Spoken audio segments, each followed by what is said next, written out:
Hail them. Hailing frequencies open, sir. Hailing frequencies. Open. I don't know why I keep giving alien street food a chance. It's always such a gamble. Captain, we're being hailed. On screen. Hello, and welcome to another Hailing Frequencies Open podcast where we are trekking through the past and future of Star Trek. As always, I'm your host, calling in from sunny Florida, where I think it was 70 degrees in this cold December day. And joining me via the magic of the internet, I have three co-hosts today. First of all, she finally learned what a rosebud is. It's Lanita. Whoop, whoop. You know, always thought it was a sled. Rosebud. It means a whole other thing. Google it, kids. Also, she's finally old enough to get that joke. It's Erin. I just put it together that it's a dirty thing, and I figured it out. Oh my God, already derailed. Already. You've heard his voice. We forgot to mention that this episode won't be safe for work either. That's right. Fine. There you go. We just have to record it before we know what the content warning is. Yeah. And that voice is from, well, he only washes his hair before we record when the guest has an OnlyFans account. It's Damien. It's true. I'm in my pajamas, podcasting in my pajamas with my friends tonight. With your hair and a pony. Said, I'm Hair not and a long pony. and luscious and Fabio because there's nobody here for me doing no Fabio hair. Now, I want to point out no that Sean to impress. She held back on making that joke when Sean was on the podcast. Yet, while walking into work, she had no problem saying it in front of the VP of whatever while we were all waiting for the elevator. So, Nope. I figured, you want to stay on a good rapport with our collabing OnlyFans from across the pond. We never know what could happen. Absolutely. Yeah, dear listeners, if you have not listened to our most recent episode, the one that came out immediately before this one, I don't know the number. I think it's like 80. My God, there's so many of these. We're getting close to 100. We have to do something special for 100. I don't know what. Yeah. But it's live shoot with the guest from the last episode. Yes. We put it out on. Do we have a Damien's in. Patreon? Put out the video on Patreon. I'll No, Special. put it out on OnlyFans. I've got a college fund that I need to start stashing. listen, we learned last week that there's a lot more restrictions on OnlyFans than we knew about. So Yeah, it try might and have stick to a be on phaser up your just ass. Just for it might fans. have to be on just for fans. Just for fans.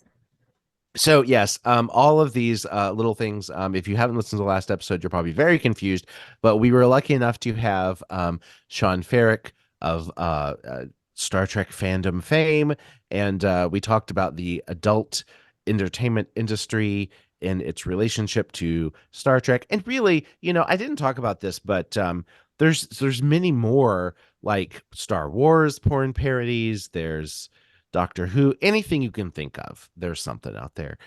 So we talked a little bit about that connection, because you know what? I listen to a lot of Star Trek podcasts and none of them talk about porn. Just We're all about Why not? intersectionality here. Yes, we are. Exactly. I also want to point out that that our content warning brought us a real sense of gravitas, and we should thank Erin for that. Even though she couldn't Yes. make it, Yes. she She really was a set the part of tone. it. She really set the tone. I wanted to be a part of it in some way. So I thank you loved for it. making me a part of this. It was great being called Tawdry. I was like, ooh, I feel like a lady. It's a service I provide, Lanita. Amazing. See? Yeah, we've been busy. When did we were just on the Trexperts quiz show again after our competing against each other episode. We were just on their Quark Tank special, which is like Shark Tank, only it's all quarks, which I was a little confused by it. Like, why isn't it just Ferengi Tank? Maybe Quark Tank sounds Because it needed to funnier. rhyme with, not because It needed that's to rhyme with that's shark? correct. Quark Tank, Shark Tank. It's because Oh, I Ferengi see. Tank sounds weird. Yeah, Like, Quark Tank is it's a Pork reference. Tank. And It's I gotta Yes. say, it sounds better. that it was only Mike and Lenita that appeared, and I was a proud crewmate watching them do so well. It was really fun to see. it's Same. fun to do. And I think So- Ben was there too. We were in the chat He was- lighting it up. Yeah, we were well supported by our co-hosts. It was great. I even got some of the fam to watch. I was like, oh wow. Oh, Like I just sent it, I nice. just randomly sent it like, hey, if you're around, like, and the old lady was like, I don't know what I'm watching. I was like, it's okay. Fine. It's But- okay. The plus Colby one's loved like- your presentation, by the way. Oh, good. And also I tried to throw you a softball in the chat, and boy, you really came through by adding wise people in the finale. I didn't see that until perfection. later. It was perfection. And I was like, did you just do that? Yeah, because I Yeah. tried to tell y'all we're production people. Right, exactly. We take critique, we take it on, and We we take the run with notes. it. Right. Take the Action notes. feedback. Oh, it was great. Action feedback. I like that. Yep. And Yeah. those were good wise people too. I was like, those are good little costumes. Yeah, right? But I like so that yeah, Guinan was front and center. She's the wisest of the wise people. Yes. absolutely. Yes. Absolutely. I see by Um, that. So if you haven't listened to, actually don't listen to, go to their YouTube channel and watch it because it was very visual. Trexperts Quiz Show, Pork Tank Holiday Special. And let us know what you think. I was thinking, we should I might take some of our presentation and like put it on our social media too. Just snip that part out a little bit. It was a great 'cause presentation. I think our listeners You did will great. like it. Thank you. Mhm. Thank you very much. Excellent work. Now we just have to record the songs from the musical portion. We really Oh my do. God, Blue Christmas. It's- Also, I loved all just that. jokes. I loved that when there was like a moment of technical difficulty, Davey was like, "Lenita, stall." She was like, And you were "Okay, like, here we go. Ready." Happy to serve. and you're Like- like, yep, all right. Okay, so here we are. I'll talk through the air, no problem. I guess that's my TV production degree coming in handy when I had to run a radio show at college. Vamp. Yeah, that's why at some point they asked me a question and I was like deer in headlights. I was like, Lenita wants to say something. I am here to help at all times. It's good times. Y'all should watch it. Today we are discussing the season 4 recap of our own little recap of Star Trek Lower Decks. And my gosh, it was a good season. This show Really just good keeps season. getting better. Better and better and better and better. Yeah, it's someone asked me today what my favorite Star Trek show was because we were at a little Christmas party thing and Tim said, "Oh, we need to go because Mike's recording," and they asked about the podcast, so I plugged us, and they were like, "Oh, what's your favorite Star Trek?" And I mean, it's hard not to say Lower Decks, even though it is really derivative. It is pays homage to so much Trek. If it was on its own, it wouldn't really work. But it's so referential to the Trek that we know and love. But it itself is really solid Star Trek. I also feel like it was more like it was really, really heavy on the references in the earlier seasons while it was world building. Yeah. And now I feel like that the world is firmly established. We still get the references because they're living in that world. Right. And they go to great lengths to make sure that they're sort of retconning these characters into that history. But it feels like it's very, very much its own show now to me with these later seasons. Like these characters have such depth and their relationships are so fantastic and genuine and complicated and lovely. Yeah. That's what I've And- noticed about the newest iterations of Star Mhm. Trek. Like that's what I said. Like they are truly whole individuals. Like it's not just, oh, I'm a doctor and I can solve things. Oh, I'm in I work in communications. I'm just patching you through. Everyone has Right. a backstory, everyone has complications, and their baggage is what makes them who they are. And now we get to see it. Like, why are you acting this way? Why do you have this affect? why are you so standoffish? Oh, it's your parents. Right. Discovery does a great job of that. The emotional work that happens on that show. I think I can't wait till the next season. I'm very excited about it. Did you see the preview? Of course, the previews are always like action, action, action, because that's the way Hollywood works. But but yeah, it looks amazing. I mean, Michael Burnham looks like she's kicking ass. So like as she should. What's not to love? But yeah, getting back to Lower Deck. So we were kind of thinking, speaking of world building and character development, this season I think really took our heroes a giant leap forward in all of their journeys. So we were going to each take one of the characters and discuss their journey throughout the season and maybe kind of throughout the series. I will be discussing Boimler, and Damien will be discussing, I don't remember. Rutherford.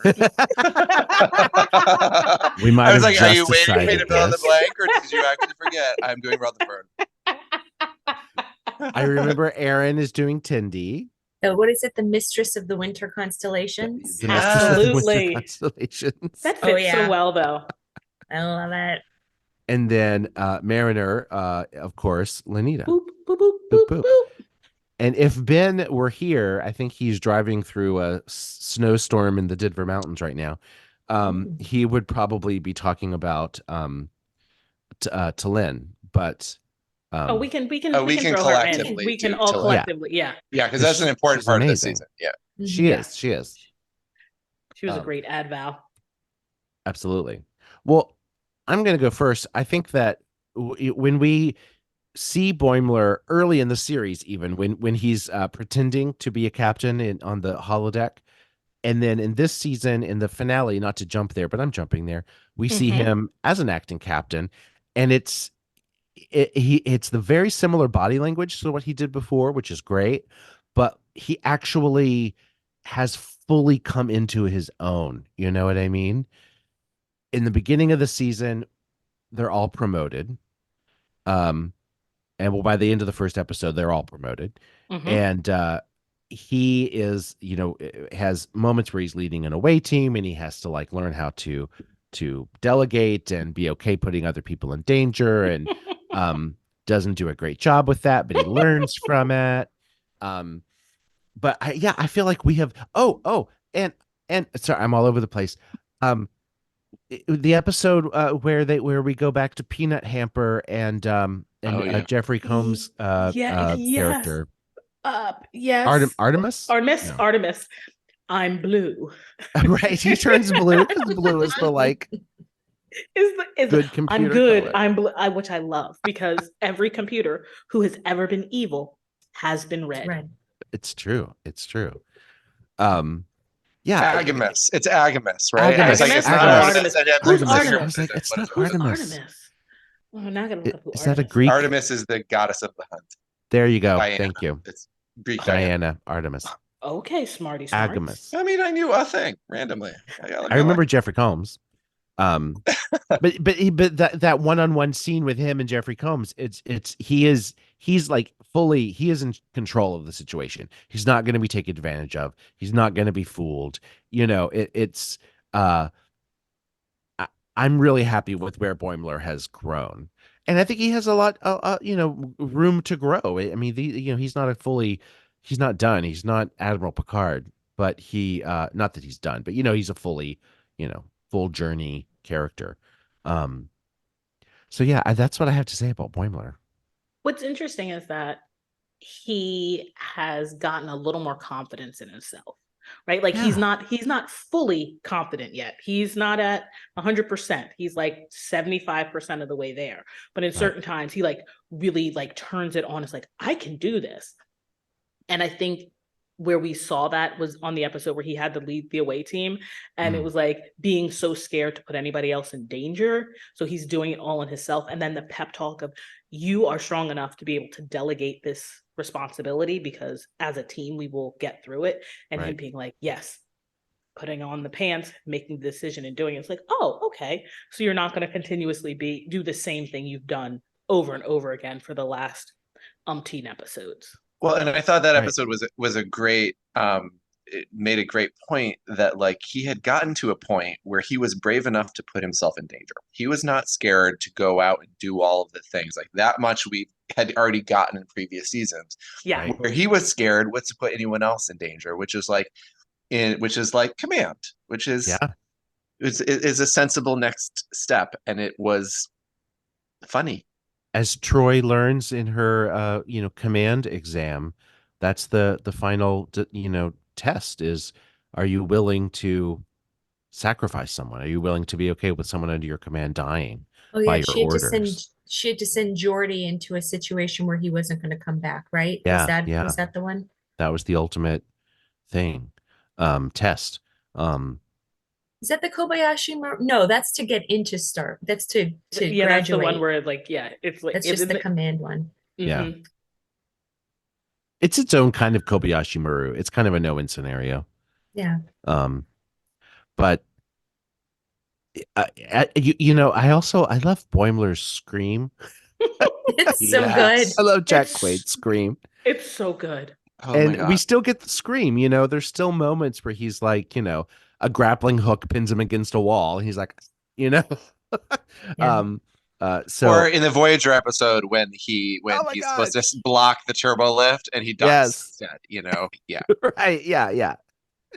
Well, and it's interesting because I feel like we've made this point before that like so many of our like next generation characters are just so blindly brave Mhm. that they don't consider anything but bravery. Whereas, you get it's more like the Harry Kim model. Like Harry Kim is always you see him on the bridge and he's kind of more brave than the rest because you can see that he's scared and he's experiencing fear and he's doing it anyway. Sure. And Yeah. Boimler is very much of that model. Like you can see the fear in his animated eyes. And Boimler is experiencing fear at all times. Yes. All times. yes. He is the nervous of the Nellies. He he needs a Prozac. He is anxiety ridden. Yeah. But someone who, is a case to be made for someone who carries that around with them all of the time, who can function is a braver person, Yeah. He wants to do so well. He wants to succeed at all costs and like show that he can do it, even though he's like, oh, I don't know if this is gonna go well. I'm still gonna put my best foot forward and go for it. Right. Brave. Someone who is brave is not afraid. They work through their fear. That is the Yeah. bravery, Mhm. Yeah. That was And- beautiful, Mike Jones. Who gives him that pep talk in that episode where he has to where it's T'Lyn, Mhm. who course, grows it's- so much in this season. Takes a Vulcan. It takes a Vulcan to be like, calm down. Let's be logical. Like what? Like let's be Stop. clear about some things. You're gonna die. This acid rain is falling. Everybody's got to help. Yeah. Doesn't that make more sense? I think Right. it does. Yeah. But then simultaneously, in the end, when the shit was hitting the fan and Boimler had to run in and what would actually end up, spoiler alert, killing him, Yeah. and then getting resuscitated. But like she stopped the ensign saying, no, that's a direct order. He told you not to go in. He's going in. Yeah. Yeah. Because she knew that was the moment where he had to, as the leader, Right. Yeah. put himself in harm's way. It was so lovely. And I love, by the way, that they've already set up with Shax that like dying and coming back to life is like a rite of passage. A rite of passage. for a Yeah. senior bridge officer, Yeah. Right. with very little explanation. Right. No, but you No want to need. know. See now, That's okay, real. So I'm going to do the thing. It reminds me of the Christina Yang and Alex Karev. Welcome to the Dead Dads Club. You can't be in the Dead Dads Club Oh my until God, you it's are. Grey's Anatomy. Yeah, it's like it just, Oh but it my makes me God. think of Oh that. my Like God. you're not in the I've been killed and come back club until you are. Like you don't understand what that feels like, what it means until it happens to you. And so it truly, I was like, oh, I Right. understand because he It's a took me Black like, Mountain. good job, buddy. I can teach you so many things. So good. It's interesting too how animation is able to you would think that you can't emote as much in animation, but it Hmm. seems like they're able to really touch you in a different place. The way that they animate this series, like the way the expressions are on folks' faces, the way that their body reacts. You would think, oh no, it can't be done in animation, but it really is, because Aaron, when you say like her saying to them, like, no, this is the order, it's like you sort of, oh, it's true. This is his moment to like put himself in this position because he's in command. And he would go, don't do it, Boimler. Don't stay. Yeah. It's all about the eyes. I feel like they animate so much in the eyes. So much. Yeah. Yeah. Yeah, the way they use the eyelids, like the lower eyelids coming up. Yeah. It's really interesting. Yeah. And even the mouth, because sometimes the mouth is just literally a line, but in the very last moment, when T'Lyn, not T'Lyn, oh my God. When Tendi is leaving and Rutherford like is like, okay, you know, like you can tell he's like, oh my God, it's like this little silent moment where he's just kind of crushed, you he's know, weeping. It's just his eyes go down and his mouth has like a little and you're like, it is enough emotion that you're like heartbroken for him. Yes. No, he doesn't say anything. It's so subtle. Yeah, let's talk about his journey this season. Oh, that's me. Rutherford. So in the first episode of the season, they all get promoted and Rutherford does not. And you know, and it doesn't happen until the second episode, right? And is that true? Or was it the end of, was it the second or the end of the first? No, I think it's the second episode. Is it? Yeah, where he's like, where they're all talking about leaving, and he's like, I'm gonna get promoted today. Okay, and but the thing is, what you learn, right? Because what you don't realize until the end of the episode, everyone's like, Rutherford, this isn't how it works. Like, you don't just decide to get promoted one day, right? Right. Is that he has secretly declined promotion because promotions over and over again because of his attachment to his friends. And let's be honest, I think probably Tendi. He's Riker. Oh yeah, totally. But that because there's so many ways that this like foursome, you kind of start to believe that they're all kind of screw ups, right? And that you're like, oh, Rutherford is not.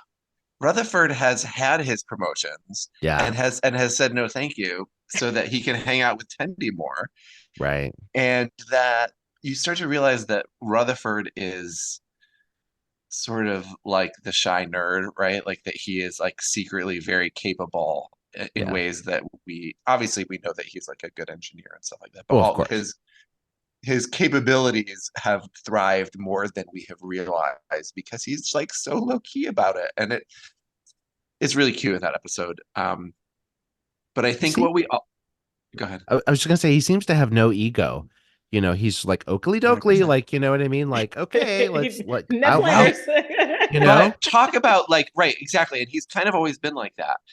But what we get, like, and this is sort of emblematic of what they've done with all of these characters, is we get like a shade, or we get like a discordant note or a layer. Livik. Do you remember Livik?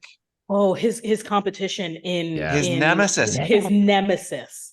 They give Rutherford a nemesis, which is like we've never seen him be like angry or like hate, like vengeful or like petty. Like, but literally everything that happens is Livik, which is such a great name because you want to like say it with like a Livik. Yeah. It's like a Seinfeld. Does. Yeah, it's like the 100%. Right. What, Kramer? No, Newman. Oh, yes. Yeah. No, it's exactly that. And but that and then also we get conflict between him and Boimler, right? Because they're roommates, which by the way, I love that Boimler gets put next to the deflector dish or whatever it is that's like making his room so bright. Bussard collectors or whatever. Right. And Rutherford's just like, oh, we'll just tint the windows. All good. And his eyes are like what? I can't see. Like, why didn't I think of this? I could have had my own room with tinted windows if I just. And it's so beautiful and perfect that his friendship with with Boimler falls apart over a bonsai tree. Yeah. Over a Mhm. bonsai tree. That I'm they going both to want prune to it. water. Well, oh, water. I thought, we're spritzing it. I thought they were pruning it. They're spritzing it, right? Like, what tree is more OCD than a bonsai tree? Okay. Right. What But then speaks they to solve it by dressing up as Mark Twain and Right, twaining. talking to each other as Mark Twain. Which But comes they back had twice, right? Yeah, it does. Comes It back came twice. back. But the thing is, they had to fight about being Mark Twain because Yeah. only one of them could. But no, we both can. We both can. How are you doing today, sir? Like, But it's so golden. It makes no sense that like you can like someone that you dislike while you're twaining. correct. Like they just invented that, and you're like, and there's like this great scene, and the captain was like, I don't get why this works. And then T'Lyn gets it. She's like, sometimes the illogical answer is the only response, or something like that. Right? Yeah. So, and then we get the Tendi Rutherford love story in the Frankie episode, which is like, Yeah. What do we think? Do we want them like are we shipping them? Do we want them to actually go? Is it like who's the boss? And if Wow. Angela Throwback. and Tony actually get together, You it don't go like ruins the Ross show. or Rachel. You go straight back to who's Who the watches boss. Friends? Ugh. Thank you for going to Who's the Boss because I've never seen a Oh. single episode of Friends. Not a one. I want to put a pin in that because I have a question about Friends later, but it'll Okay. derail this conversation. No, who's the boss is the question. It's like also Who's the Boss. moonlighting. Oh, We're yeah, old. sure. We're old. We're all Ugh. We're super old. super old. My parents watch Moonlighting, to be fair, but yeah, I don't think we want them to get together. I don't think we do. I think we want them to. Yeah. I think kinda- maybe it's a little bit of like a Troy Riker thing where there's that constant chemistry where there's like, I mean, obviously eventually they get together, but in like the Next Generation, it's like this thing where you're like, they definitely like pop into one another's quarters if they've had too much to drink to like have a little fun, but then they keep it profesh. Like it's not a relationship, even though they are one another's inside. But Right. Yeah, but I mean, maybe it's something like that. But the thing is that they actually have things in common. Like, what Yeah. did Troy and Riker have in common besides their genitals being excited by seeing the other one? Like, I think you can't discount the importance of your That has genitals literally being sustained my excited. entire marriage for 17 years. I mean, that, No, no, no, but I mean, like, there's got to be more than that because at a certain point, like, I feel like that Tendi and Rutherford, like, that they would be the couple that is together forever. Like they can talk about the nacelles and the Jeffries tubes and like they have mundane conversation to have, but also the excitement that they have to go clean that shit. Yeah.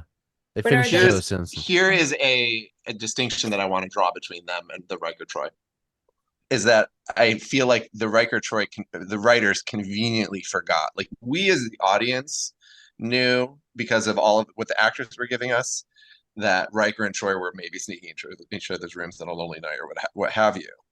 But in this situation, I do not, whatever happens, I don't feel like the writers are going to forget about the chemistry between these characters. And, and they're not going to stop. They're not going to leave us hanging. They will continue to develop it and twist it and tangle it wherever it goes.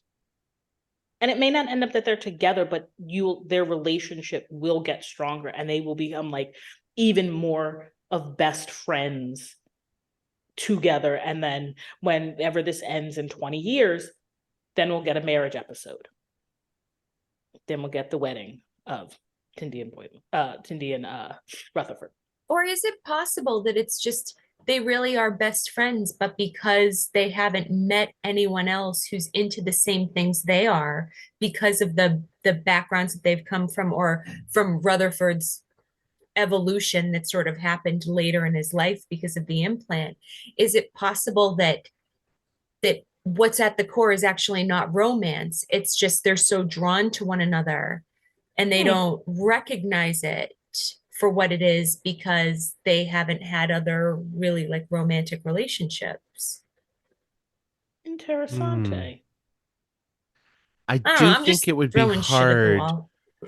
I No, think you have a point though, because think about it, like there's, A shift, B shift, D shift. Everyone seems to be sort of segregated, for lack of a better term, in their different shifts. So it's not like you're really commingling with anybody outside of your sort of cohort. And so, yes, maybe by proximity, they are a little more, in our eyes, romantically inclined to each other. But if, there's a new crop of ensigns, lieutenants, first grades coming on, and, they're joining that cohort, maybe there will be a different love connection. But I don't know. I like them together. They're so sweet. I think it would be a little hard for the audience to accept either of them in a relationship with someone else. Well, unless they want to frustrate the audience, like every time. I mean, not to say Ross and Rachel, but every time Ross came home with a new girlfriend, I mean, the audience just got so like wound up and why they were supposed to be together. Yeah. I mean, it's the whole point of Friends. Okay. Is it? Okay, this is not the Friends podcast. This is not the Friends podcast. No, and it's not. That's an oversimplification. But anyway. But I feel like you really mean that though with your chest. Like the whole point is that they are supposed to be together. Well, it's the whole show is will they, won't they, will they, won't they. Oh, it's like it's like to say something's like a Ross and Rachel is a very cliche thing. Oh. Right. Sure. Well, but also in that they get together surprisingly early and then it fails. Yeah. And then they have to grow and and then then other eventually stuff come back to happens, each other. Yeah. Right. Yeah. Unlike boy Who's meets the girl, Boss, where boy they gets don't get girl, boy together. loses girl. Oh, yes. Do they never get together in Who's the Boss? They get together in like the final episode. They get married. Yeah. Well, the same thing happens in The Nanny. Although they end up together and then they did another couple more seasons after that. So, but it was a different dynamic after they were together. Yeah. Well, yeah, because then she wasn't his The nanny. employee. She was no longer the nanny. I mean, behind closed doors, she probably was, but There you she had go. style, she had Mr. class, she had flair. Shatfield. She was there. I want to draw us back to Rutherford just to point out one more magical moment that was kind of one of my favorite of the season. Mhm. Is that we haven't mentioned this yet. We get Nick Locarno, and that Mhm. Rutherford and Boimler are sitting at the two front stations on the bridge, right? Yes. And they have the same face. He looks just like Tom Paris. I That's it. screamed. It was so Very good. It was so good. Screamed. So well done. I was like, ding. So well Screamed. done. They was handled it great. perfectly. And they call it out like twice. It's perfect. But this is what I mean. Like it's referential, but it's new. It's like it's little jabs. Like it just keeps going. Ping, ping, ping, ping. It's excitement. It's like fireworks. So funny. And I also love, we have not mentioned the Caves episode, which is very standalone.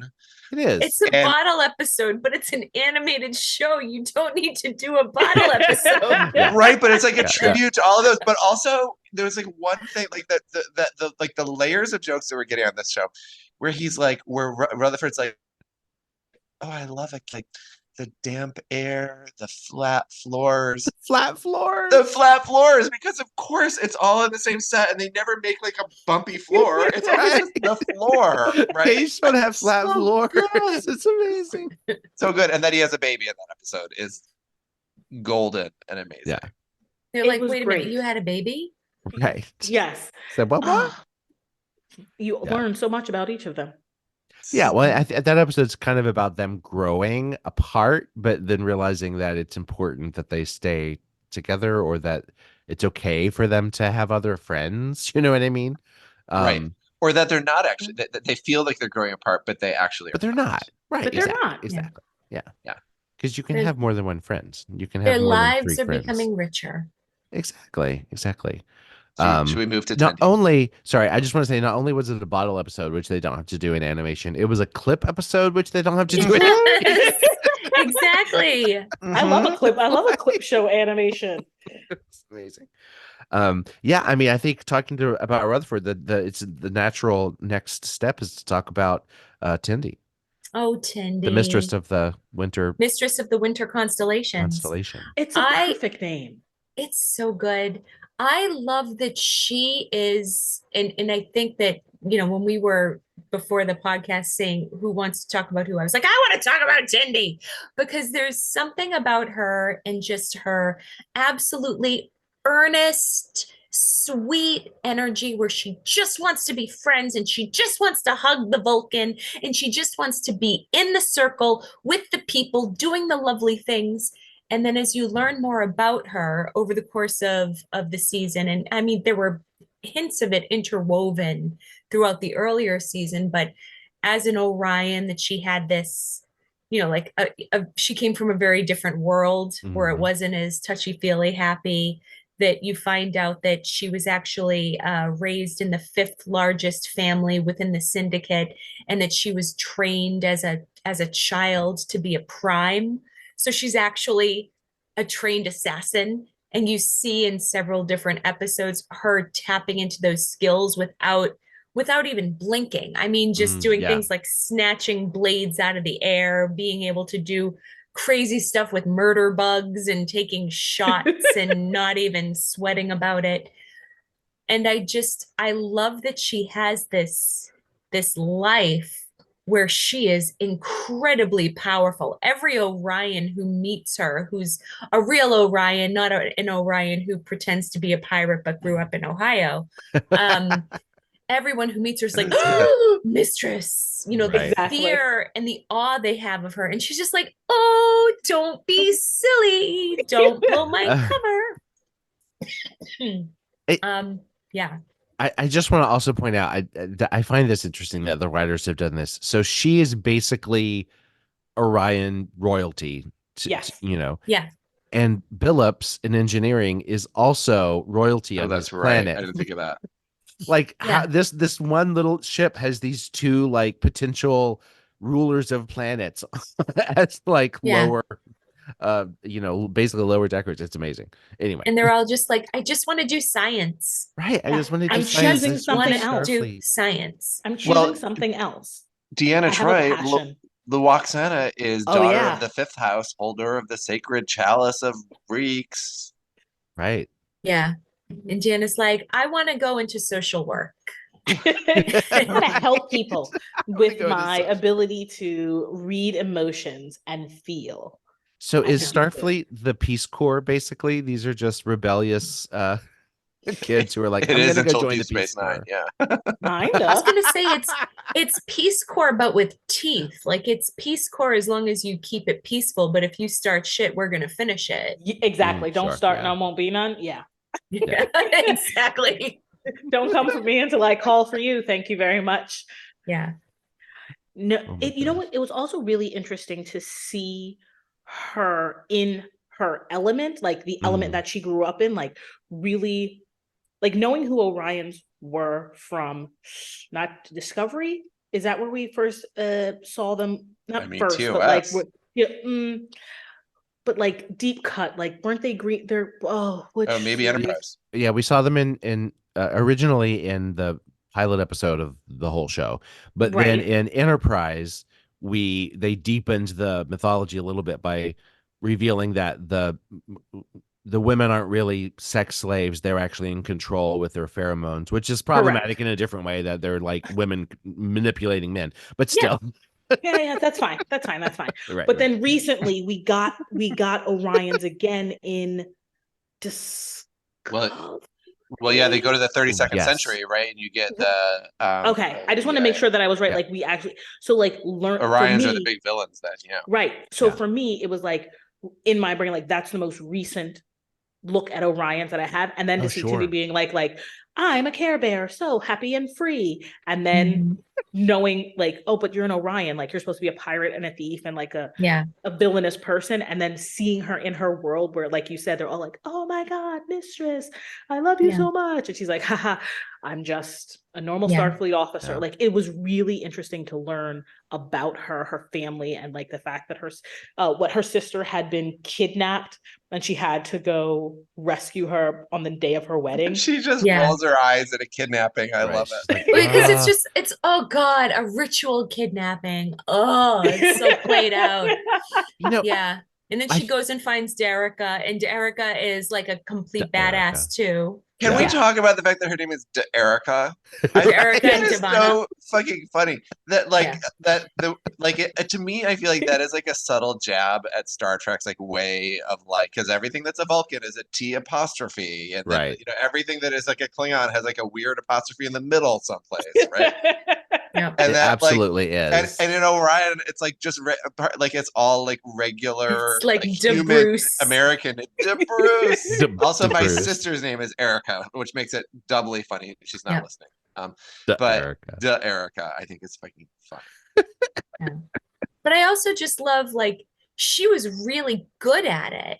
Like, Yeah. she would have been a wildly successful pirate queen Correct. prime. Like, she would have ruled It would have been a golden the age. galaxy. Yeah. Correct. Which, And- by the way, they have they've left open as like maybe that will happen next Is that season. Yeah. a spin-off? Yeah, because Are she's we gonna had to go get- home. Are we Oh, going it's a to sabbatical. She's on a Oh, sabbatical. She's she coming is. back.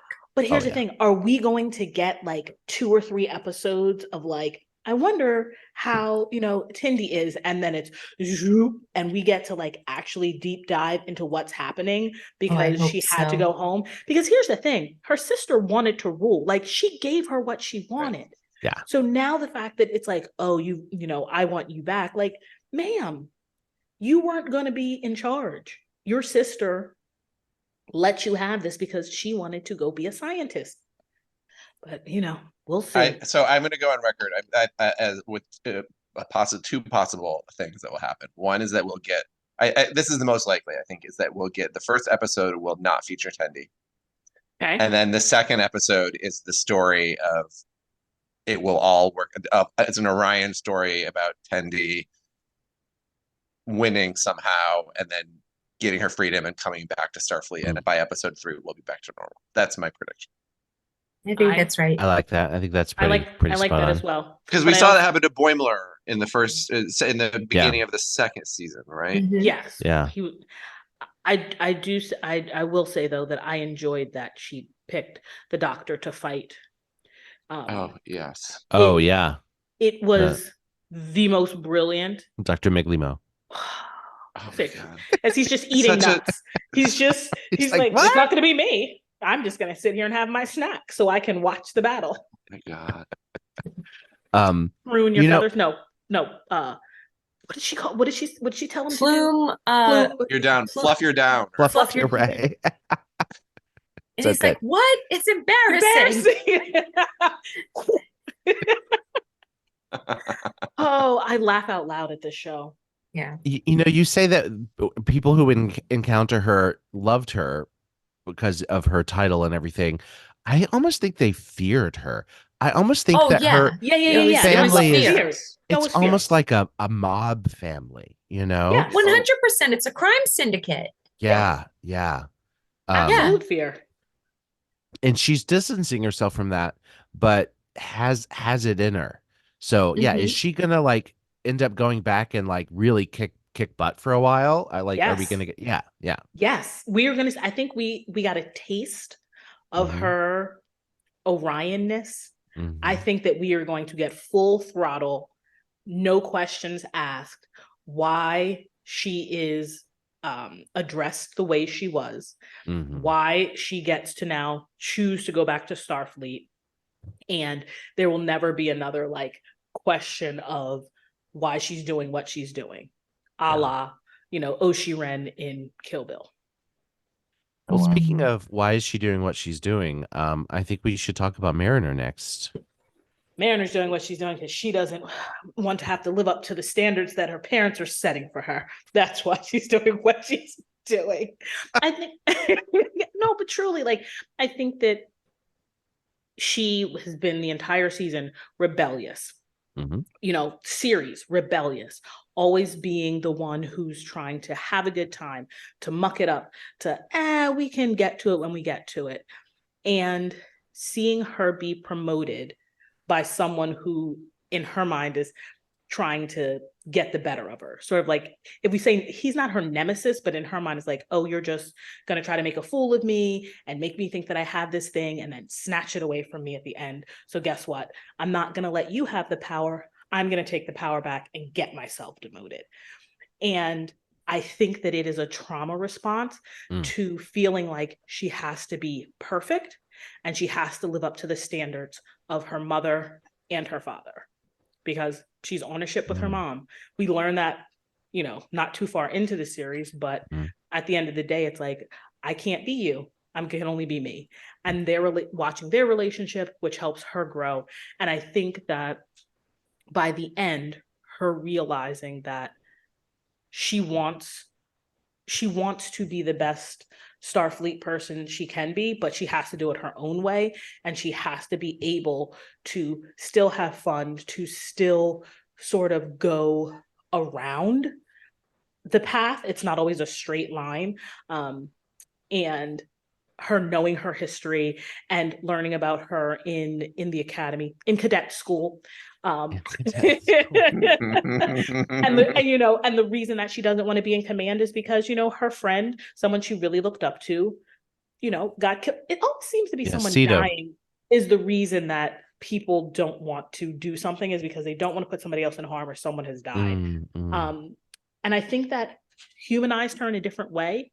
Like not just a fuck up, not just a, class clown. It was like, no, really, like that was a trauma to her. So I think really it's a trauma response, and watching her grow through that and having to like be the hero, choosing to be the hero at the end of that was great. And the fact that the entire crew was like, yeah, we're going to get her.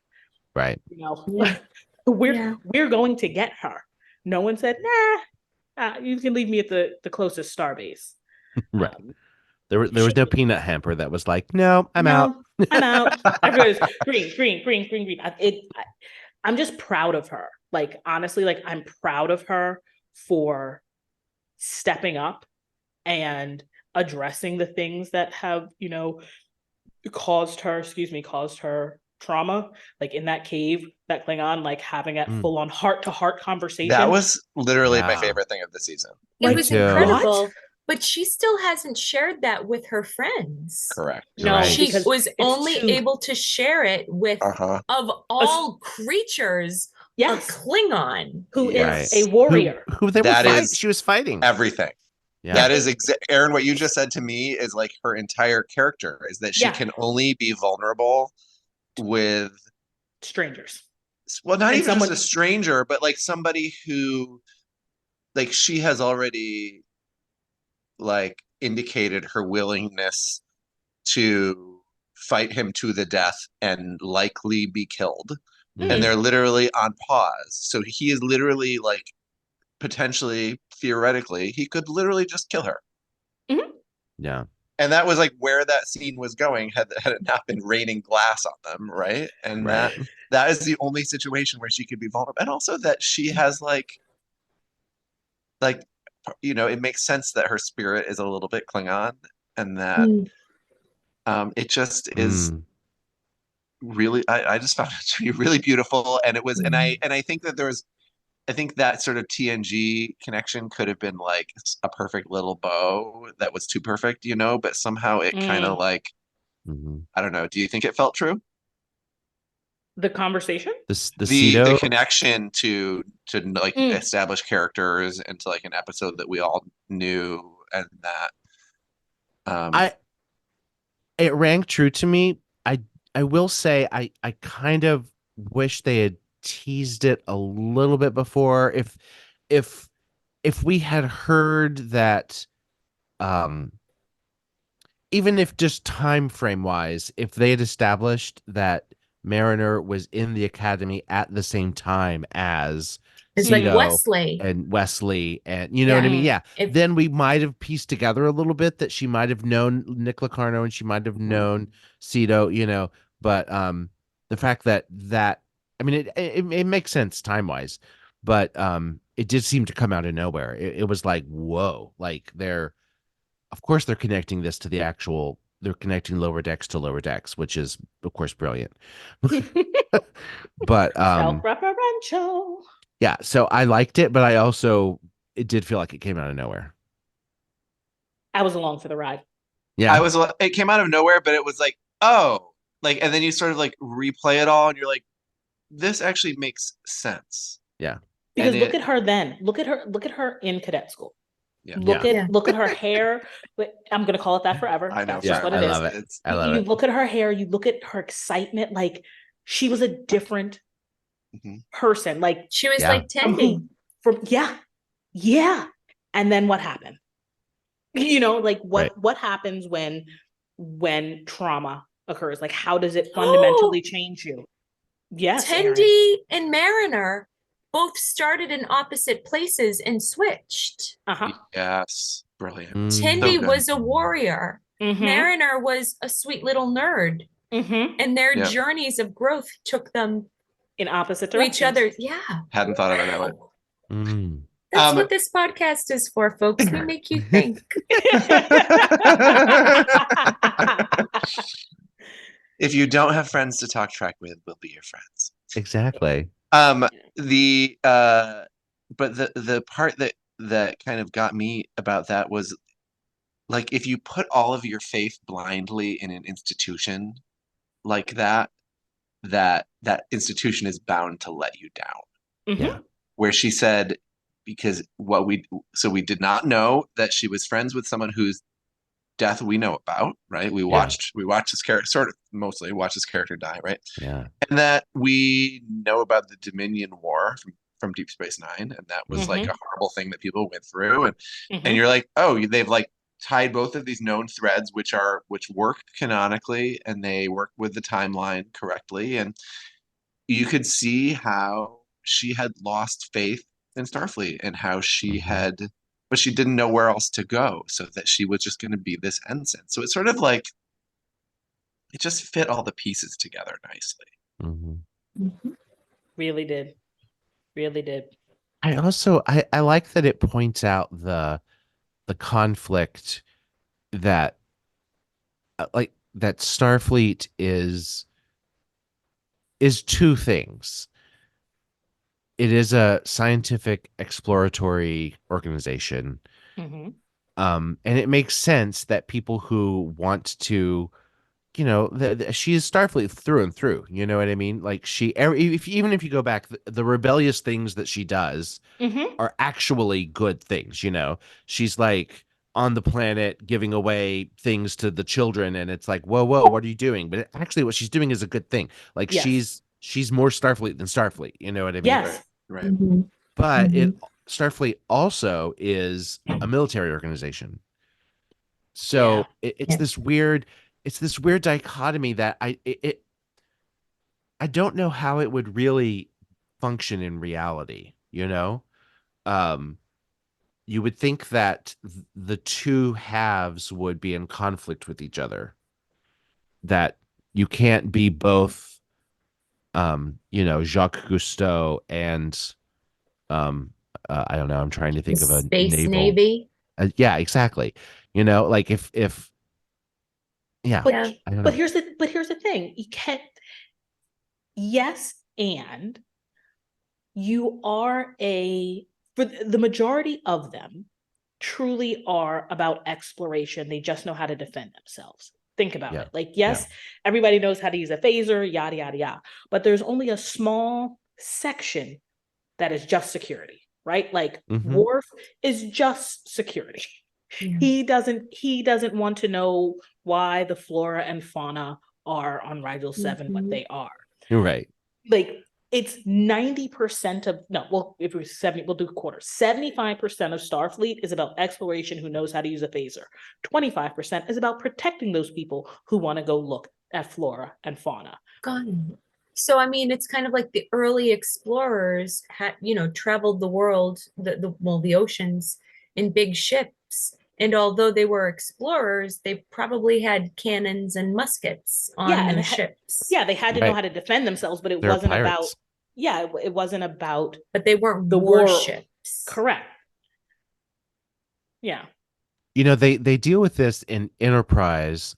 For those of you who have watched it. Oh my God, I wasn't even saying.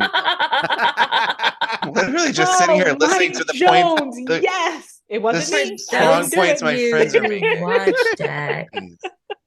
Because the characters are more interesting. Jonathan Archer is very much an explorer, and then when the Xindi attack happens, they bring on these basically Marines onto the ship, because it's before Starfleet really had become, it was still kind of separate. They really were just an exploratory vessel, and then because this like war was happening, these Starfleet Marines, these Makos or whatever, were assigned to the ship, and then later that kind of went away, and maybe, I mean, Section 31, yada yada, I don't know, but but anyway, I feel like they tried to deal with that in Enterprise, the fact that it has these two faces that have to coexist. They made it a little more obvious by putting them in different uniforms. And it's interesting in the fan community. There are a couple Star Trek fan clubs that are, I don't think, as popular amongst the younger generations, but in the maybe older generations, who there's Starfleet, the official fan club, and then there's one called the Federation. But I've actually been a member of both of them at some point in time. Funny enough, but they both have within their ranks a Starfleet Marine Corps. So you kind of design your character, and you get ranks by taking tests and stuff and whatever.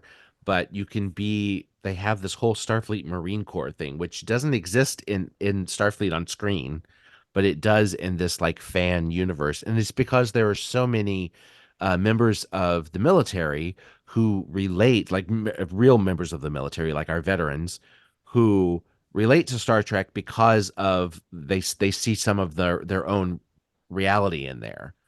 With the ranks and the structure and everything, and then they want that to carry over into their fandom, which I find that fascinating. Anyway, well, and there is like a whole idea in Star Trek of peace through strength.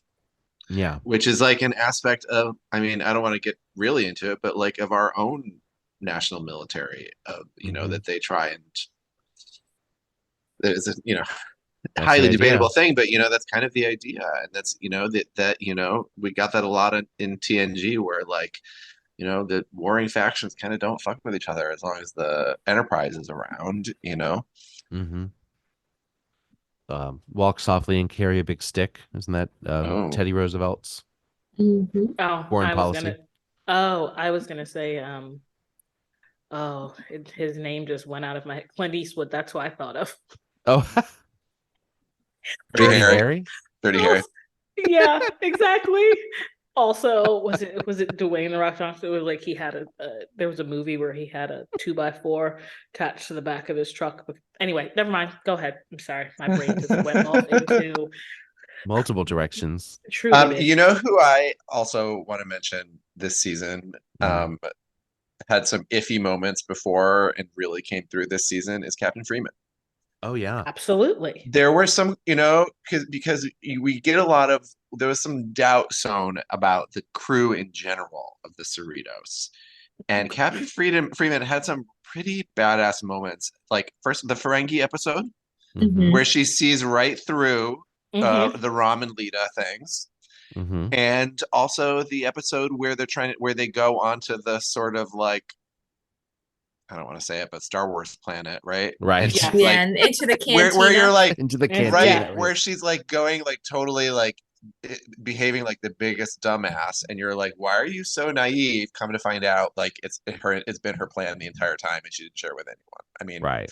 I think that Captain Freeman really came through this time. Yeah, but see, here's the thing, and that's why I think that Mariner like rebelled as much, because she knows her mother and knows how much of a badass she is. Like we've seen their relationship grow, and for them to come to understand each other, and Mariner had to learn she can be her own person, even on a ship that is, captained by the person who birthed her. Like you're not necessarily a reflection of her at all times. You get to stand on your own 2 feet with your friends and make a name for yourself. Well, and I think that's why it had so much depth, that she had this like questioning of the institution moment for her, because questioning of the institution is questioning her entire family history. Her entire family history. Yeah. A captain and an admiral. I mean, it's that's a lot. You're right. It is, and to get to be an admiral, and he's not a bad admiral either, so that's good. No, yeah. Yeah. There aren't many. One of the good ones. Sometimes I feel like if we had a band, that would be okay. The Badmiral. the Badmirals. Absolutely. I Yeah. like it. Yeah, The- his uniform was all right. It wasn't one of those really freaky ones. No tassels. Can we also cover T'Lyn? Yeah. Oh, yeah. We mentioned her earlier. Her journey where she starts out kind of being like, okay, fine, I'm here as a punishment. I'm going to do what I need to do to get back on the Vulcan ship. I'm gonna do what I have to do to get back home, because this is wild. I feel like she came in looking at everybody like they all had a communicable disease, and she needed to just glove up and stay away from them, do her job, and go away. But slowly but surely, glitter started getting all over. She's like, okay, I can be a disco ball now. Well, and I love the tragedy that she's finally willing to be Tendy's science bestie right before Tendy gets like shipped off to Orion. Yeah, I could have wept. No, don't say it. Her turning point, I think, was in the wedding episode when she's been taking notes about Orion's the whole time. And then Tendy's like, doesn't really want her to send it. And she just like, is like, oh, and throws it away. You know what I mean? Yeah. She's she like, would well, be it would be unethical to right. submit a report without the subject's consent or something like that. So she flips it out of the spaceship. She doesn't just hit delete. It like murders someone when it hits the ground because it hit terminal velocity. Yeah, throwing a penny off the Empire State Building. Right.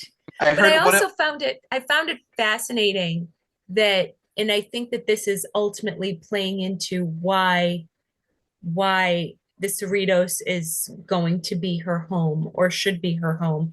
And that's the reason she was getting punished, is because she went with her gut to like save people's lives. Exactly. And she saved them. And then it was like, you didn't follow logic, you didn't follow orders, therefore you need to be punished. Right. The Vulcan way. Yeah. Yeah. And so her learning to trust that it's not just logic, but that when your heart tells you to do something, there's value to that. It really mirrors Spock's journey, where he rejects the Vulcan Science Academy and goes with Starfleet. Yeah. It's really smart. Another character who had a journey this season that we have to mention is Badgie. Badgie. Oh my God. And then there's Good G. Badgie goes from Badgie to splitting off into Goodgie to splitting off into Logic-y. That was a mindfuck of an episode.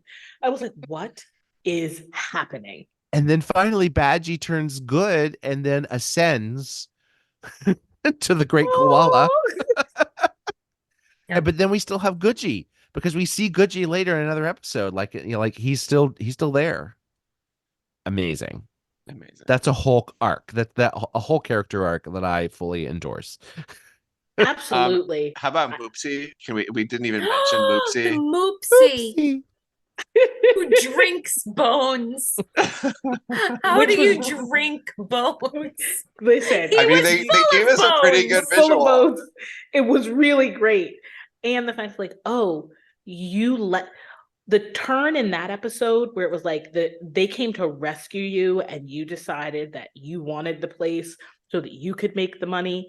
So you let this humans adorable, are the worst. They're the worst. They're the worst. I mean, it kind of, the Moopsie is right up there with Tribble. Like, that little thing was amazing. It's just so cute. And then it's like Daniel. And the way it chubby moved and like threw its little body against the door. Exactly. I'm telling you, I literally thought of Daniel Day-Lewis in There Will Be Blood. It was like, if you have an oil field and I have a straw, now I put my straw there and I drink it up. It was like, that's Moopsie drinking up the oil. It was so great. I don't understand why do and I already have a Moopsie plush? Like, come on. Like, there is none. Maybe on Etsy. Oh yeah, maybe, yeah. But I mean, like, do they not like money? I don't understand. I don't think they realized how much how much it would take off and how freaked out people would be by that. Oh, if you did a Badgie collection, like Yeah. all 5 of them with their faces and their colors, like their variations of colors, I'd have it on my jacket in a heartbeat. I know. It's Although like I a did, furry convention dream come true. It's a Moopsy costume. I did just read recently that the Playmates is letting. Well, I might be wrong about this, but they're discontinuing their Aaron's Star face. Trek toys. Ooh. The Playmates toy company, they make the Star Trek Oh. toys. They have the current Thank you. license. So- I thought this you was and a Hugh I- Hefner thing. Aaron, Not a you Hugh and I were Hefner on the thing. We're just same- there. We're both like, wait, why What? are we talking I about Playmates? That was last like- week's episode. Exactly. Thank you. Okay. Same Wait, page. what's I happening? thought the same thing. That's Because you're talking about hilarious. toys and you're talking about Playmates, and do you see Forget why? who I'm talking to. That's true. So, but anyway, Once that's a you go little blue. sad. Once you go blue, That's all you do. blue Christmas. So yeah, I think are there who else? It was a season of development, I think, for all of our characters, which was great. They are not the same characters that they were 4 seasons ago, No. and that's good writing, in my opinion. Mhm. But also Absolutely. they're still lower decks. Yeah, So, you know, like Yeah. they managed to find a way for them to grow, but not grow out of the confines of the setup of the show. yes, yeah, exactly. It's a beautiful Um, thing. It is a beautiful thing. What do we think is going to happen next season?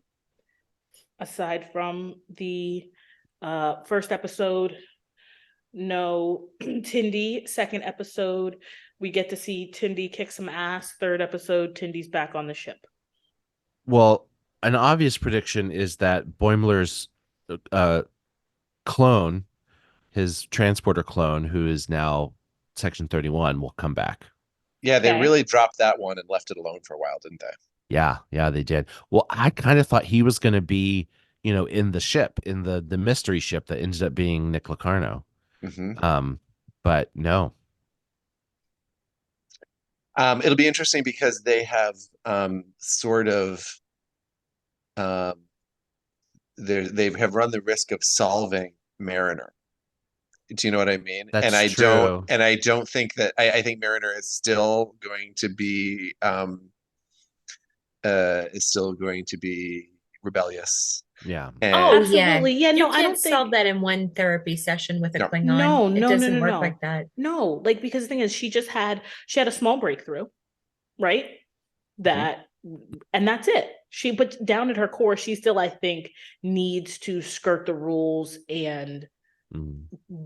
feel her gut and still, be with her friends more than she really cares about going on away missions. Like, I don't think her goal will be to get demoted. I think that No. if she ends Right. up getting demoted, Right. it'll be because it was something that really mattered to her yes, that she had to do. yes, absolutely. I think that's kind of the difference. I think I'm willing to say I don't think she'll get demoted. Yeah, I don't think she I will don't either. expect any of them But- to get demoted. No. Because he's never going to demote her. I feel like he was the perfect person to match her up with, right? Like, Ransom. yes, Oh my God. he's the perfect, like, and not nemesis, but it's really the only Foil. Yes. foil. Thank you. Foil, That's yeah. much better. Foil. That's much better. When he promotes her and then he gets off on his own reflection in the pip, it's golden. It's so good. Yeah. like, sir, Such a pretty boy. so pretty. But I did enjoy him in his Jane Fonda unitard working Oh. out. Oh my God, that is Oh my God. That With is- So that's what I With mean. Shaq. cosplay. Like- that is amazing. cosplay. That has got to happen. Yes. So good. So good. This is truly A+ gold star beyond best Star Trek. Like, it has everything that we could want. They can do things that you can't do with real people and CGI. It's awesome. Fucking Also, awesome. I mean, I want to point out that the Jane Fonda look is directly taken from the price that Beverly and Deanna were wearing in that episode. Okay, good. Yes. Oh, Exactly. 100%. Perfect. That's what I mean. Yeah, Like it's so there are good. these Easter eggs that some of them are blatant in your face, and some of them Yeah. are just like these little like, do you remember? Like they're putting it there to people like it. You know, like, oh, that seems like I've seen that somewhere. That's And very then- specific. Very specific, and then you maybe do a Googs, and it's like I Agreed. knew I'd seen that before. But now, can we go back to our real, true barometer, Tim O'Donnell? Yeah. When you watch this with your husband, Mike Jones, That's what I was about to does say. does he sniff out these Easter egg things? He's like, there's something here that I'm not getting, or does it just like wash over him? It Does he washes notice over it? him. He doesn't care. It's his favorite Star Trek series, and it's because it's the humor. I mean, like you don't have to get the jokes. I mean, you don't have to get the references to get the Mhm. jokes. Right. Yeah. Sometimes I'll explain things to him, and he's like, "Okay, yeah, I get it." You know what I mean? Like Yes, you know, I like will this is pause even to explain, funnier, and right? I It's even realize it funnier if kills you all the understand this. Yay, lower Well, decks, lower decks, lower decks, Lower decks, decks, lower lower decks. decks. It's going to be a while, I think, before we Okay, get that's season okay. 5. But But guess you what I know, can do? they're working Rewatch. on it. Absolutely. Doesn't matter. Yeah. This is something that Absolutely. that I'm not going to take 5 years. I'm going to rewatch sooner rather than later. Oh yeah, it's so rewatchable. I think Yeah. it's more rewatchable. It's definitely more rewatchable than Discovery, in my opinion. Well, that's Um, heavy. That's heavy. Because Discovery is Discovery, heavy. you like go through things. Ooh. I mean, I love Go Discovery, but through it's it. a you go Love through it. it. Ooh. Yeah. right.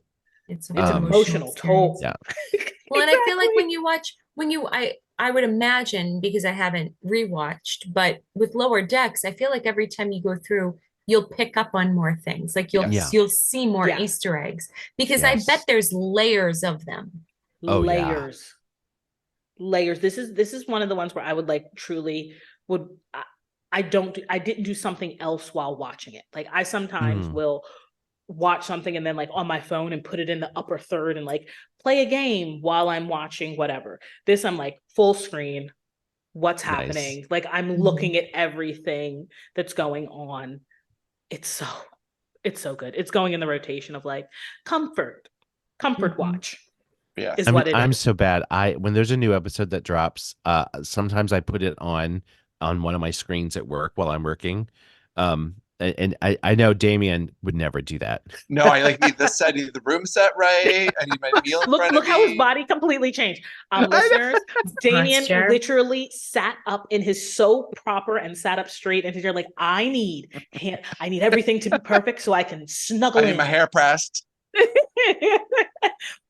Fresh wash, Oh my fresh God. press, warm fuzzies. I'm watching good. Lower Decks. So good. Yay, good job, y'all. Good job. And by y'all, All I right. mean writers, creators, everybody Mhm. involved. Yes, They've really done it. they done did it. All right. Well, I think that we have wrapped up our wrap up of season 4 pretty well. I want to thank everybody for listening. If you have enjoyed today's episode, please leave us a 5-star review wherever you get your podcast. And you can find us on Facebook, Twitter, X, Instagram, OnlyFans. Wait, no, not OnlyFans. Not yet. Yes. Not yet. At Hailing We're working Freak on it. Open or on our website, hailingfrequencies.open.com. And until next time, Hailing Frequencies closed. No goodbyes. Just good memories. Hailing frequencies closed, sir.